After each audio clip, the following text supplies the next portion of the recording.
কিয়ামতের ময়দানে রবের সামনে চরম বিপদগ্রস্ত হয়ে মানুষ যখন দাঁড়াবে, মানুষ এমন বিপদগ্রস্ত হবে, সন্তান মায়ের পরিচয় দিবে না, মা সন্তানের পরিচয় দিবে না, এমন মুসিবত হয়ে দাঁড়াবে।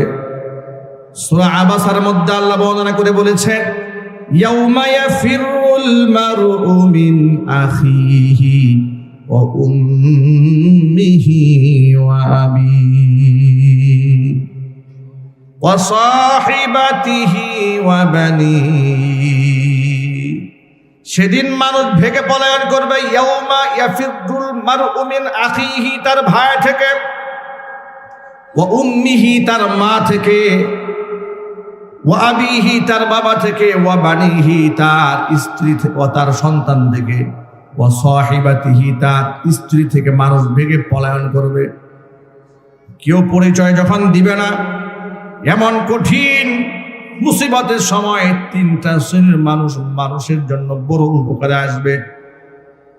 আল্লাহ নবী বলেন, ইয়াশফাউ ইয়াউমাল কিয়ামাতি সালাসাতুন, তিনটা শ্রেণীকে আল্লাহ তাআলা সেদিন আল্লাহর সামনে বিপদগ্রস্ত মানুষের জন্য সুপারিশ করার সুযোগ করে দিবেন।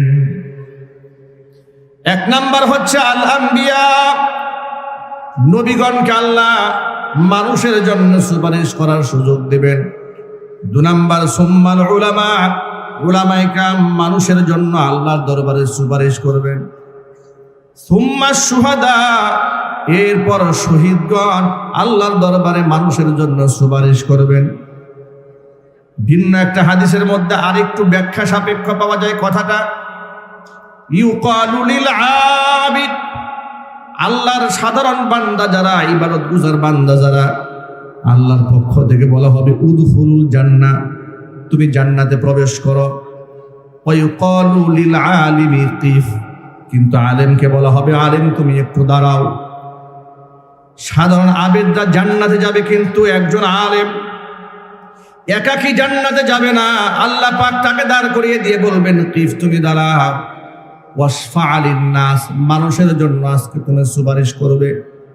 তোমাকে ইলমের নববীর দৌলত তোমাকে দান করা হয়েছে একাকী জান্নাতে যাওয়ার জন্য নয়, বিপদগ্রস্ত মানুষদের কি সুপারিশ করে আজকে আমার জান্নাতে নিয়ে যাও। একজন আলেম কতজন মানুষের জন্য সুপারিশ করবেন? নবী করিম সাল্লাল্লাহু আলাইহি ওয়াসাল্লাম বলেছেন, ওয়ালাউ কানা আদাদান নুজুম, আসমানের নক্ষত্র সমতুল্য যদি আলেমের সুপারিশের মানুষগুলা হয়ে যায়।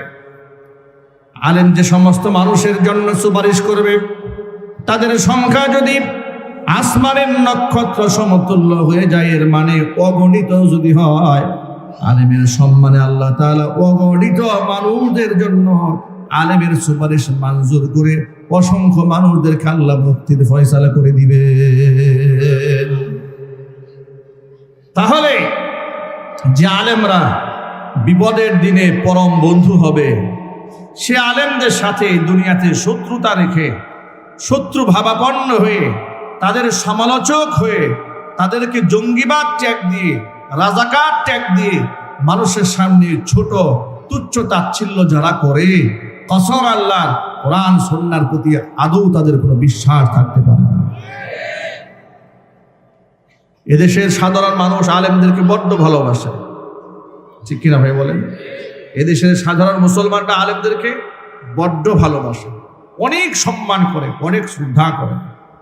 আমরা কোরআন সুন্নাহর কথা দেশ বিদেশের বিভিন্ন জায়গাতে বলার সুবাদে দেখি লোকেরা আমাদের প্রতি এতটা আবেগ আপ্লুত, একেবারে তৃতীয় শ্রেণী থেকে শুরু করে, সমাজের তৃণমূল থেকে শুরু করে, একেবারে আপনি মাঝে মাঝে অবাক হয়ে যায়। ফুটপাতে বাদাম বিক্রি করছে, আম বিক্রি করছে ভ্যানে করে। একদিন যাচ্ছে গাড়ি নিয়ে ড্যাগের চালা রোডে, রাস্তার সামনে বসে কিছু ঝুড়ির মধ্যে কি ফল বিক্রি করছে। এক লোক দৌড়ে আমাকে দেখে আমার গাড়ির দাঁড় করিয়েছে, দুটা আম নিয়ে আসছে। হুজুর, আপনাকে দেওয়ার মতো তো আমার কোনো সামর্থ্য নাই, এই দুটা আম দিলাম, আপনি খাবেন। আপনি কল্পনা করতে পারেন, আপনি তার কাছে হয়তো মনে হতে পারে আপনার কাছে দুটা আমার কয় টাকা না।